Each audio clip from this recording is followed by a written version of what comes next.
حضرت بلال حبشی رضی اللہ تعالیٰ عنہ کو جو خرید کر آزاد کیا ہے نا، اس پر سب سے بڑی گواہی قرآن میں موجود ہے. فرمایا وَمَا لِأَحَدٍ عِندَهُ مِن نِعْمَةٍ تُجْزَىٰ إِلَّا ابْتِغَاءَ وَجْهِ رَبِّهِ الْأَعْلَىٰ وَلَسَوْفَ يَرْضَىٰ.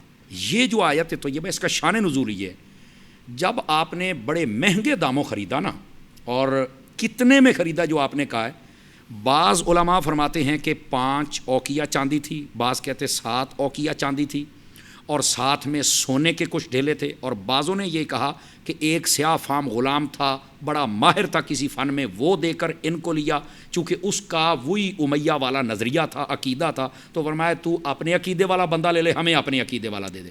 یہ تیسری روایت. چوتھی میں یہ ہے کہ آپ حضرت ابو بکر صدیق رضی اللہ عنہ، آپ کا جو غلام تھا نسطاس اس کا نام کہا جاتا ہے، اس کے آگے غلام تھے، کہا وہ سارے ہی لے لے، جیسے بندہ کسی کمپنی کی فرم نہیں دے دیتا، سب لے لے، مجھے یہ دے دے، بس ساری فرم دے دی، لے جائیں سب کو، لیکن مجھے بلال چاہیے.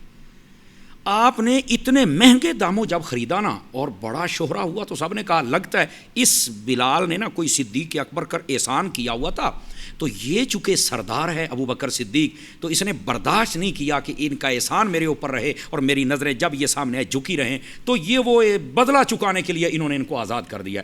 اللہ رب العزت نے صداقت صدیق پر مہر یوں لگائی، فرمایا ابو بکر پر کسی کا کوئی احسان نہیں ہے، اس نے یہ جو کام کیا ہے اللہ کی رضا کے لیے کیا. یار جن کے کاموں کو رب خود مہر لگا دے کہ یہ میری رضا کے لیے کرتا ہے، اسے ابو بکر صدیق کہتے ہیں. کیا کہنے، سبحان اللہ. آپ نے نا حضرت بلال حبشی رضی اللہ عنہ کو جو خریدا، یہ قرآن کہتا ہے کہ حضرت ابو بکر صدیق ہے، پہلی گواہی. دوسری بات یہ ہے، حضرت سیدنا فاروق اعظم کی بات آپ نے خود سنائی ہے بخاری شریف میں، کہ یہ ہمارے بلال حضرت ابو بکر صدیق نے ہمارے سردار حضرت سیدنا بلال حبشی کو خرید کر آزاد کیا. یہ دوسری بات. اچھا، تیسری روایت اس پر یہ ہے، حضرت مولا مرتضیٰ شیر خدا رضی اللہ عنہ آپ فرماتے ہیں، ترمذی شریف میں یہ روایت ہے، میں آقا کریم علیہ السلام کی خدمت اقدس و انور و اطہر میں حاضر تھا، حضور نے ہاتھ اٹھایا اور دعا کی، رحم اللہ ابا بکر، یا اللہ ابو بکر پہ رحمت فرما. کیا رحمت فرما؟ 3 باتیں وہاں یاد کر کے نا رحمت کی دعا کی. زوجنی ابنتہ وحملنی الی دار الہجرہ وعتق بلالا من مالہ. فرمایا ابو بکر پر اس لیے رحمت فرما کہ اس نے اپنی بیٹی کا نکاح مجھ سے کیا ہے، اس لیے رحمت فرما کہ ہجرت کی رات مجھے اٹھا کے لے گئے، اس لیے بھی رحمت فرما کہ اپنے مال سے میرے بلال کو خرید کر آزاد کر دیا. اللہ اکبر. ٹھیک ہے، یہ روایت حضرت مولا مرزا کی ہے. اچھا، یہ تیسری بات. اب چوتھی بات بھی سنیے، اور وہ یہ ہے، حضرت مولانا روم رحمۃ اللہ علیہ، حضور آپ نے مثنی شریف کے اندر لکھا ہے کہ جب آپ خرید کے لے آئے نا اور نبی پاک صلی اللہ علیہ وسلم نے دیکھا تو رونے لگ پڑے، اس غلام کو سینے سے لگایا اور کہا کہ ابو بکر جب تم گئے تھے خریدنے کے لیے، بہت بڑی سننے والی اور بہت ہی گہری بات ہے، تو کچھ پیسے میرے بھی لے لیتے تاکہ میں بھی اس کو خریدنے میں ذرا آپ کا شریک ہو جاتا. ہائے ہائے ہائے ہائے، کیا نصیبہ ہے حضرت بلال حبشی کا. لیکن صدقے جاؤں حضرت سیدنا ابو بکر صدیق رضی اللہ تعالیٰ عنہ کر، آپ رونے لگ پڑے. حل انا و مالی الا لک یا رسول اللہ صلی اللہ علیہ وسلم، کیا میں اور میرا مال آپ کا نہیں ہے؟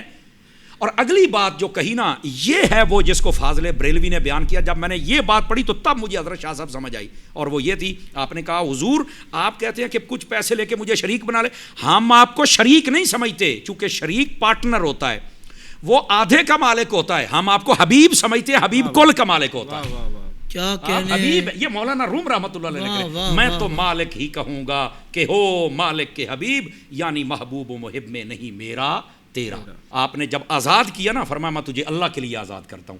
بلکہ جلدی میں ایک روایت سنا دوں حضور شاہ صاحب کی بلا، جب آپ آقا کریم نے پردہ فرمایا نا تو حضرت بلال حبشی رضی اللہ تعالیٰ آپ جانے لگے ملک شام کے، اب فراق برداشت نہیں ہوتا، وہ ظاہراً جو تصویر ہے وہ غائب ہوئی تو اب دل نہیں لگتا.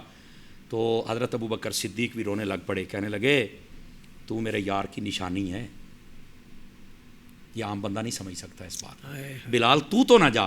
تو حضرت بلال نے وہاں پر جو بات کہی تھی بڑے کمال کی، فرما اگر تو آپ نے اپنی ذات کے لیے خریدا تھا تو آپ کا حق ہے مجھے یہاں روک لیں، اگر اللہ رسول کے لیے آزاد کر دیا تو مجھے مت روکیں. حضرت ابو بکر صدیق رونے لگ پڑے، کہنے لگے بلال میں نے تجھے اللہ کی رضا کے لیے آزاد کیا ہے، اگر تو جانا چاہے تو تو مالک ہے، تجھے اختیار ہے، لیکن اگر تو یہاں رک جائے تو یہ تیرا پیار ہے، اب جیسے تیرا جی چاہے تو ویسے کر سکتا ہے. یہ حضرت بلال حبشی ایسے آزاد ہوئے، اور یہ اس میں داستان محبت تھی جو فقیر کی بساط میں تھی، میں نے آپ کی خدمت میں عرض کی. زندگی کے تمام شعبوں میں دینی رہنمائی حاصل کرنے اور آخرت کو بہتر کرنے کے لیے ہمارے YouTube channel Islamic digital studio کو سبسکرائب کر لیں اور بیل آئیکن بھی پریس کر لیں۔ قرآن سے بھی ملاتا ہے۔